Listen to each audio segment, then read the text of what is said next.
we are caught in between two rights. It was the much-anticipated address, one that now shows the magnitude of the options the head of state had to weigh before addressing Kenyans.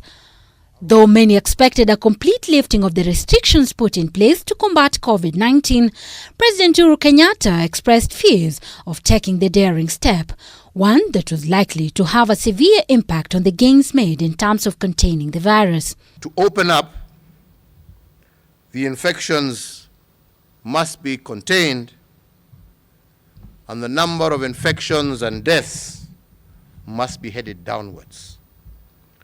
This is currently not the case in our country. 2, our healthcare system must be prepared sufficiently to take on a surge in infections. It must not be overwhelmed at any one point during this pandemic. Access to testing, isolation, and quarantine must be a bare minimum in our health facilities.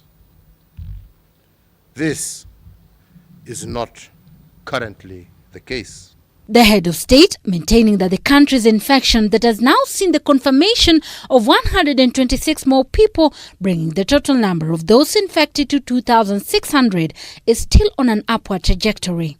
Siaya County has only a 10-bed isolation facility, and already they have admitted 9 COVID patients from only one incident.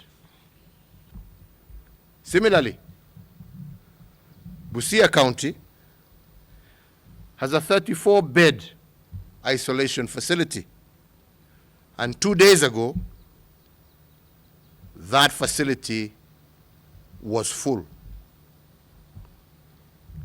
So, fellow Kenyans, if there is a surge in infections in just these 2 counties, the healthcare system will most definitely be overwhelmed. According to projections by experts, had the president lifted the restrictions by 20%, this would have led to 200,000 infections and 30,000 deaths by the end of December this year. And if they were to be reduced by 40%, this would result to 300,000 infections and 40,000 deaths. And on a higher side of relaxing the restrictions by 60% would result to a peak of 450,000 infections and 45,000 deaths by October. Although these projections are generated by a model,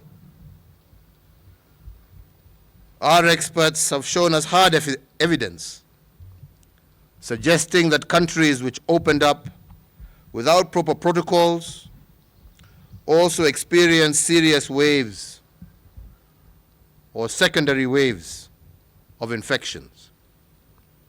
Spike of infections were, for instance, experienced when religious gatherings were allowed in South Korea, Pakistan, and Malaysia. In a bid to ensure the country's preparedness to deal with any eventuality in the event the measures are de-escalated, President Kenyatta is expected to hold a meeting with the national and county government coordinating summit Wednesday next week. Meanwhile, the government says not everyone will be eligible for the proposed home care isolation, as there will be some considerations before one who is deemed asymptomatic is cleared to do so. How many rooms you have? How many people do you live with? Do you have anybody with comorbidity? Do you have very young children? Do you have a caregiver who can be able to be trained to be able to support you during this process? All those are captured in our home-based care guidelines, which we are going to disseminate on Monday.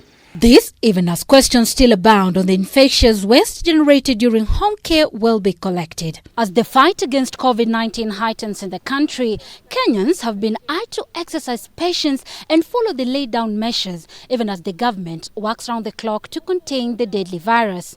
Gloria Milimu, K24 at State House, Nairobi.